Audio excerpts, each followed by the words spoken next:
예, 할렐루야. 오늘 7월 25일 토요일 날짜입니다. 오늘 본문 말씀은 로마서 2장 17절에서 29절 말씀 묵상하도록 하겠습니다.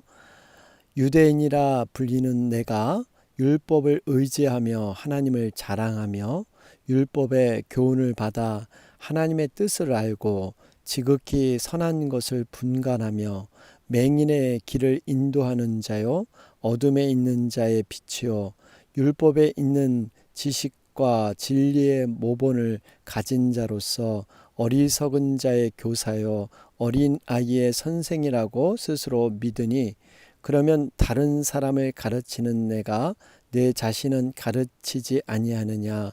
도둑질하지 말라 선포하는 내가 도둑질하느냐? 간음하지 말라 말하는 내가 간음하느냐? 우상을 가증히 여기는 내가 신전 물건을 도둑질하느냐? 율법을 자랑하는 내가 율법을 범함으로 하나님을 욕되게 하느냐?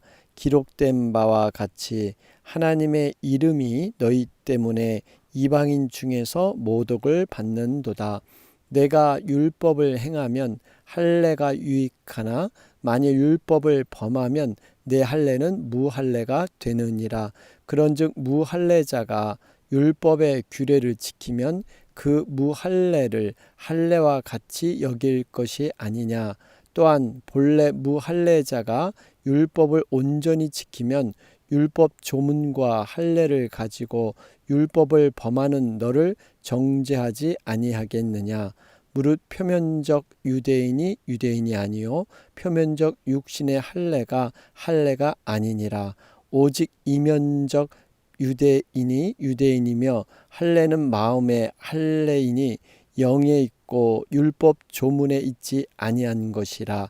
그 칭찬이 사람에게서가 아니요 다만 하나님에게서니라. 아멘.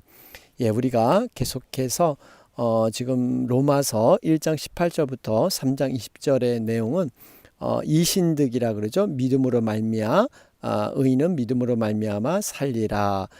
그러면서 인간의 전적인 타락을 지금 기록하면서 하나님께서 그러한 타락의 죄악을 공의의 심판으로 이렇게 심판할 수밖에 없다.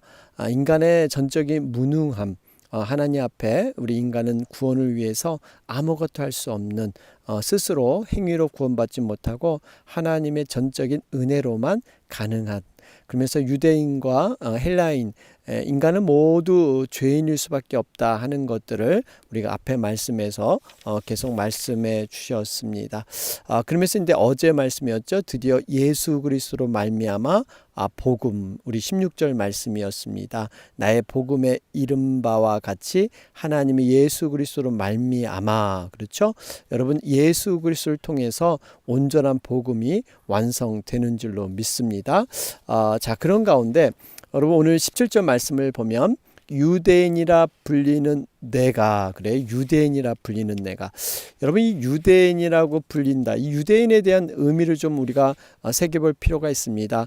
역사적인 배경을 가보게 되면요, 사실 처음에는 이스라엘 사람이라고 이렇게 지칭을 했었죠.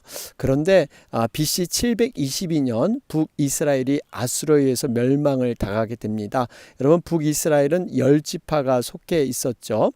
그런데 이 멸망을 당하면서 그들이 혼합 정책으로 인해서 그 유대인의 혈통에 피가 혼혈이 됩니다.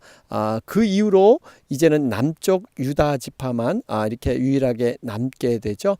그래서 사실 선민이라고 부를 때 이스라엘이라고 불렀는데 이제는 그 북쪽의 10지파들이 이미 혼혈족이 되었기 때문에 유대인의 정통성에서 빠지게 됩니다. 그래서 유대인 하면요, 정말 그 하나님의 순수한 정통을 가지고 믿음을 지키려고 했던 그런 역사적인 배경이 있습니다.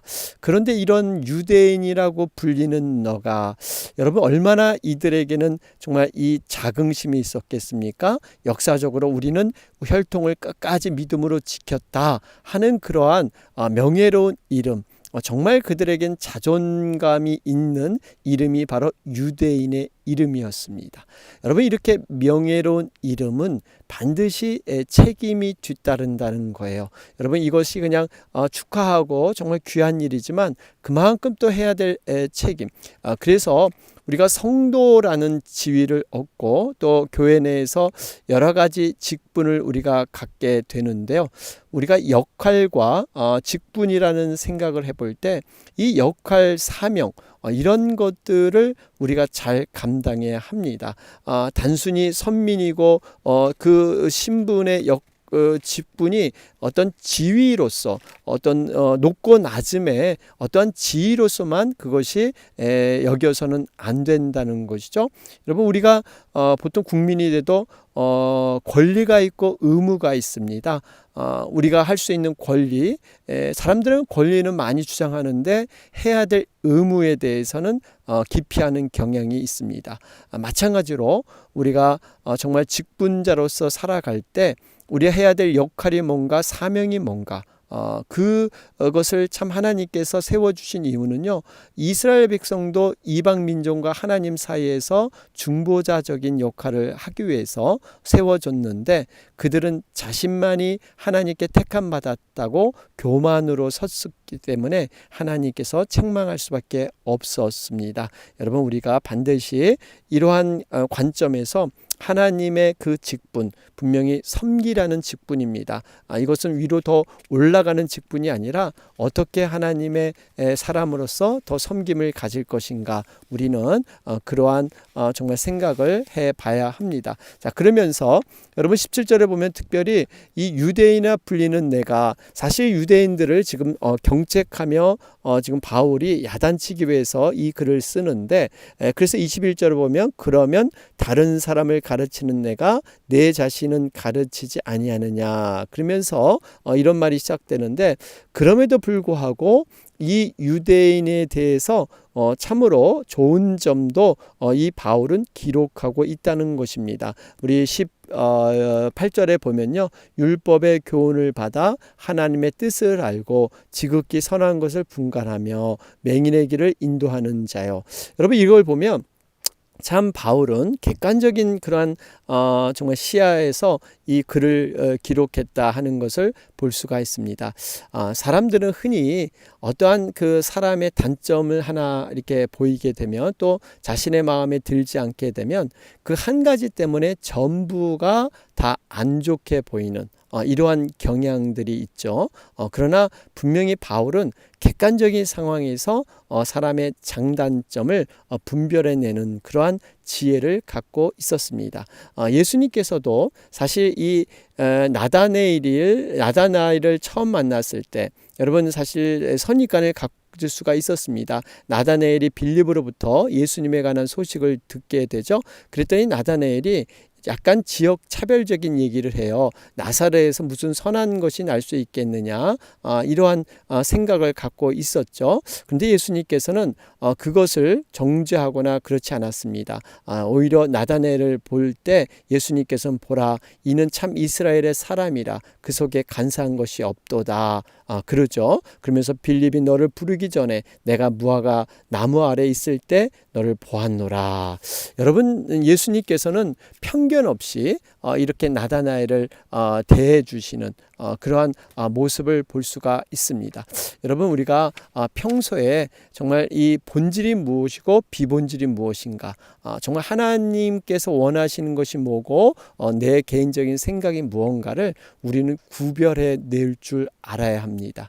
이것이 정말 성령의 사람이고 분별력 있는 사람이죠. 결국 이러한 예수님의 정말 객관적인 시야를 통해서 나중에 나다나엘이 결코 무릎을 꿇게 됩니다. 랍비여, 당신은 하나님의 아들이시오, 당신은 이스라엘의 임금이로소이다. 이것이 나중에 나다나엘의 고백이지 않습니까?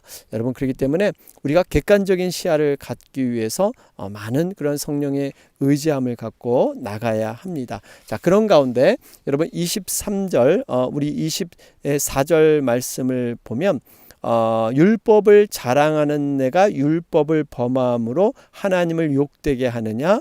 24절에 기록된 바와 같이 하나님의 이름이 너희 때문에 이방인 중에 모독을 받는도다. 여러분 여기 유대인이라고 불리는 너희들 어떻습니까? 우리 21절 22절에도 정말 이 가르치는 것을 너희들이 범하고 그렇게 하지 않느냐, 그런 얘기를 하고 있습니다. 그러면서 이제 결론적인 말씀이 23절 24절인데요. 여기서 중요한 것이 여기 보니까 욕되게 하느냐, 모독을 받는도다.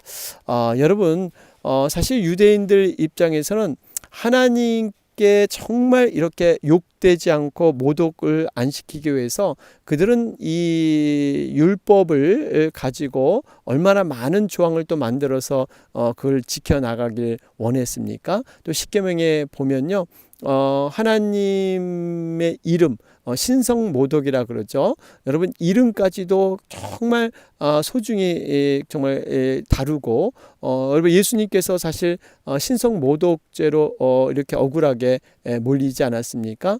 스스로 하나님의 아들이라 주장한 것은 신성 모독이다.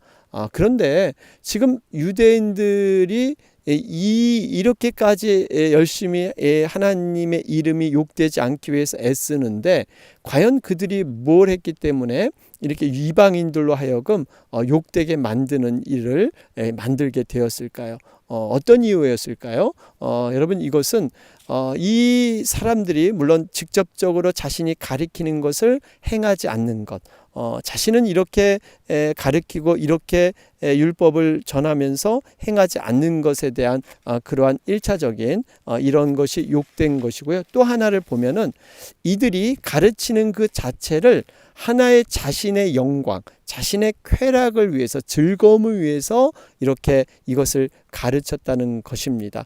여러분 이 말씀은 정말 이것을 적용하고 이렇게 이루어지는 것이 하나님의 영광을 위해서 취해져야 되는데 이것을 자신의 어떤 지식적인 어떠한 능력으로, 지식적인 알무로만 생각을 해서 자신의 영광을 취한 것입니다. 이것이 결국에는 하나님을 욕되게 만들고 하나님을 모독하는 행위다. 그래서 이 두 가지의 이유 때문에 유대인들이 결국 하나님을 욕되게 만들었다. 이렇게 바울은 지적하고 있습니다. 자, 그러면서 25절 말씀을 보면요. 내가 율법을 행하면 할례가 유익하나 만일 율법을 범하면 내 할례는 무할례가 되느니라. 여러분 지금 율법 얘기를 하다가 갑자기 할례 얘기로 이렇게 넘어가고 있어요. 왜 이런 얘기를 하고 있을까요? 사실 지금 바울은 유대인 출신이죠. 유대인들의 그 내면의 그러한 상황을 너무나 잘 알고 있었습니다. 바울은 사실 이 가말리엘이라는 그 당시 최고의 율법학자에서 밑에서 배웠던 사람이 바로 바울인데요. 지금 유대인들이 생각했던 것은 뭐냐면 율법을 혹시나 자기들이 잘 지키지만 제대로 못 지킬 경우에도 자기들은 할례를 받았기 때문에 나는 할례를 받았기 때문에 하나님의 백성이고 의로운 백성이다. 이렇게 생각했던 거예요. 그러니까 할례를 받았다는 그 행위 자체, 이런 행위 자체를 굉장히 자랑스럽게 생각하면서 율법을 혹시 이루지 못해도 그것을 위안을 받았던 것이죠. 그런데 바울은 정확하게 율법을 범하면 내 할례는 무할례가 되느니라. 결코 그러니까 이 할례는 소용이 없다, 이런 얘기를 하죠. 여러분 할례는 무슨 의미가 있을까요? 외적인 종교 행위입니다. 종교의 의식적인 그러한 여러 가지 행위. 여러분 이 자체가 나쁜 것은 아닙니다. 우리가 하나님 앞에 열심으로 이런 종교적인 그러한 의식들, 이런 행위들, 우리가 하나님을 정말 쫓고 하나님을 믿음 생활하는데 열심을 내는 행위들, 여러분 이것이 중요합니다. 그런데 문제는 이것으로만 안주하고 정말 내 마음속에 깊은 내면 속에 하나님이 없이도 우리가 종교적인 형식적인 이 틀에 갇혀서 이 열심이 결국 내 신앙의 척도인 것처럼, 내 신앙이 좋은 것처럼 이렇게 착각할 수 있다는 거예요. 분명히 하나님께서는 내면화된 예배를 원하십니다. 여러분, 이 내면화된 예배는요, 우리가 예배자로서 우리의 삶에서 성령의 열매를 맺어가는 것입니다. 여러분, 성령의 9가지 열매 아시죠? 사이의 화오 자양충언절, 여러분 사랑, 희락, 화평, 오래 참음, 자비, 양선, 충성, 온유, 절제. 여러분, 이러한 것들이 내 삶에서 어떻게 열매를 맺었는가? 여러분, 이것이 정말 중요합니다. 어떤 행위적인 것보다 내 삶에서 하나님을 만나서 그리스도의 장성한 분량까지 내 인격이 변화되고 주님이 원하심을 따라서 살아가는 삶, 여러분, 이것이 너무나 중요한 것입니다. 어떤 목사님께서 이런 얘기를 하셨어요. 이제 교인들을 4가지로 이렇게 분류를 했습니다. 첫 번째가 열심도 없고 신앙의 인격도 없는 자, 이제 교회 내에서 문제만 일으키는 그러한 사람이다. 그렇게 얘기했고요. 두 번째가 열심은 있는데 신앙의 인격이 없는 경우입니다. 이렇게 되면 이제 열심을 하기 때문에 교회 일은 많이 하지만 많은 사람에게 상처를 남겨줄 수가 있습니다. 이제 반대로 또 열심은 없고 신앙 인격조차도 없는 사람, 이런 사람이 있죠. 여러분, 열심도 없고 신앙 인격도 없는 사람, 여러분, 이거 가장 어려운 그러한 처지고 안 좋은 케이스죠. 반대로 열심은 없는데 신앙 인격이 있는 자가 있습니다. 여러분, 이 굉장히 인본주의적인 그러한 사람이죠. 교회 열심은 내지 않고 어떠한 그러한 좋은 선행에 대한 인격만 갖고 있는 것. 여러분, 우리가 정말 어떤 사람을 하나님이 원하시고 정말 성령님이 원하실까요? 여러분, 열심히 있고 신앙의 인격이 있는 사람, 정말 이런 자들을 하나님께서 원하는 줄로 믿습니다. 묵묵히 정말 그 일을 감당하는 사람, 여러분, 정말 보이지 않게 하나님의 자리에 서 있는 사람, 많은 영혼을 정말 위로하고 세워주는 사람, 여러분, 이런 영혼을 하나님은 귀히 여길 줄로 믿습니다. 이사야 29장 13절에 보면 주께서 가라사대 이 백성이 입으로는 나를 가까이 하며 입술로는 나를 존경하나 그 마음은 내게서 멀리 떠났나니 그들이 나를 경외함은 사람의 계명으로 가르침을 받았을 뿐이라. 여러분, 입으로만 가까이 하는 것이 아니라 우리의 삶에서 주님의 정말 귀한 열매가 나타나야 될 줄로 믿습니다. 그러면서 26절, 27절 말씀을 보면 그런즉 무할례자가 율법의 규례를 지키면 그 무할례를 할례와 같이 여길 것이 아니냐. 또한 본래 무할례자가 율법을 온전히 지키면 율법 조문과 할례를 가지고 율법을 범하는 너를 정죄하지 아니하겠느냐. 여러분, 이 말씀은 결국 이 무할례자란 유대인들에게 있어서는 하나님의 저주와 심판을 받는 사람을 의미했습니다. 그런데 바울은 이들이 율법을 지키게 되면 할례자와 같이 여김을 받는 것이 당연하다. 그리고 그들이 할례자로서 율법을 만약에 지키지 않은 자들을 판단하게 될 것이다 말씀하고 있습니다. 사실 이 말씀은요, 유대인들에게 엄청난 충격으로 다가오는 그러한 말씀입니다. 여러분, 이 무할례자에게 결국 할례자인 너희들이 판단을 받게 될 것이다, 이런 말씀을 지금 하고 있는 거예요. 여러분, 이 의미는 아까 말했지만 이 할례라는 것은 어떤 종교적인 행위로서가 아니라 정말 하나님의 믿음을 말씀으로 실행하는 자가 천국의 가장 중심을 이렇게 차지하게 된다는 것입니다. 예수님께서도 말씀하셨죠. 아주 구체적인 사례로 말씀하셨어요. 마지막 심판 때 요나의 말만 듣고서도 회개한 니느웨 사람들, 거기에 대해서 언급하셨고요. 땅끝에서 말씀을 듣기 위해 솔로몬을 찾아온 남방 여인, 바로 이런 사람들을 통해서 유대인 너희들이 정죄를 받게 될 것이다. 이게 마태복음 12장의 말씀이지 않습니까? 결국 이건 무슨 말이냐면요, 우리가 예수님을 오래 믿고 정말 어떤 직분을 많이 가졌다고 해서 여러분 그것이 믿음의 구원을 보장해 주느냐? 그렇지 않다는 겁니다. 오히려 정말 그 말씀대로 작은 것이라도 실천하고 말씀대로 살려고 하는 그 말씀을 실천하는 자가 바로 천국의 중심을 차지하게 될 줄로 믿습니다. 먼저 된 자가 나중되고 나중된 자가 먼저 된다는 거예요. 이게 영적인 원리입니다. 여러분 세상의 원리는 어떤 커리어를 중심으로 어떤 자신의 경력을 중심으로 해서 이렇게 많은 기간 동안 그 분야에 종사했으면 우대받지만 여러분 믿음의 세계는 다릅니다. 정말 하나님께서 어떻게 나와 지금 함께 하느냐, 여러분 과거는 필요 없고요.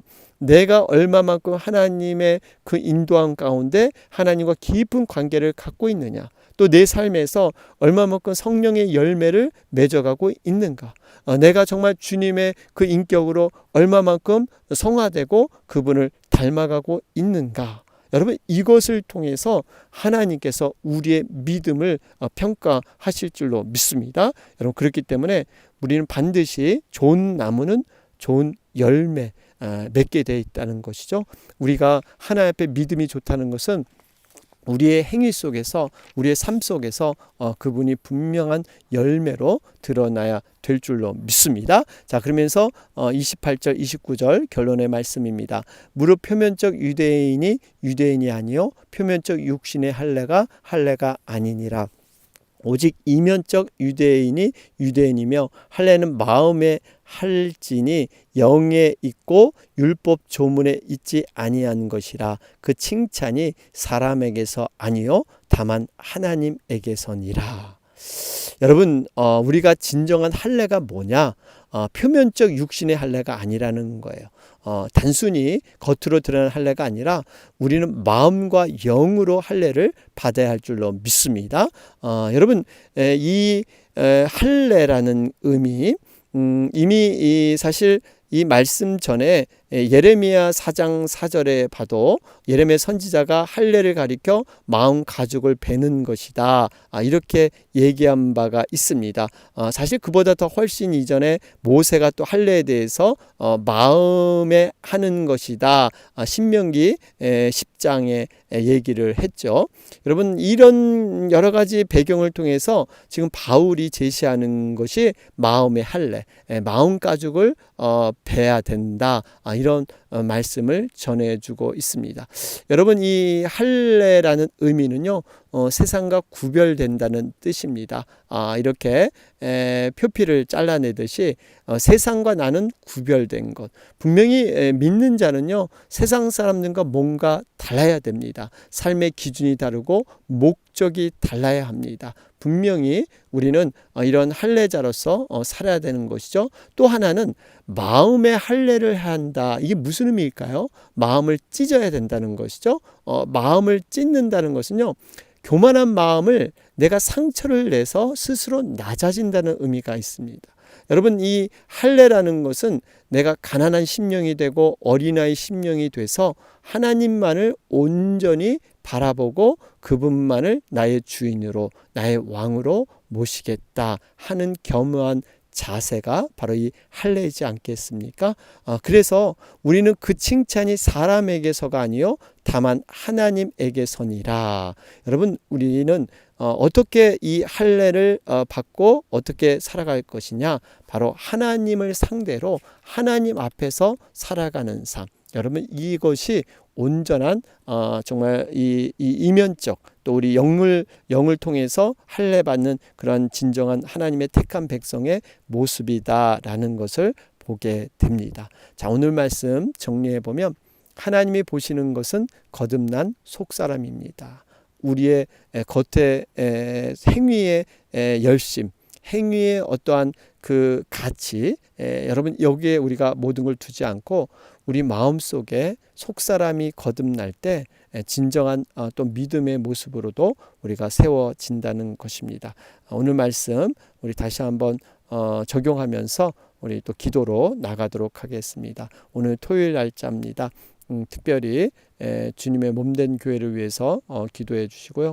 또 코로나 사태 회복과 또 내일은 우리 복된 주일입니다. 여러분 주일을 위해서 함께 기도해 주시기 바랍니다. 다 같이 기도드리겠습니다. 주의 은혜라 주의 은혜라 이 자리에 서 있는 것을 주의 은혜라 주의 은혜라 이 자리에 서 있는 것을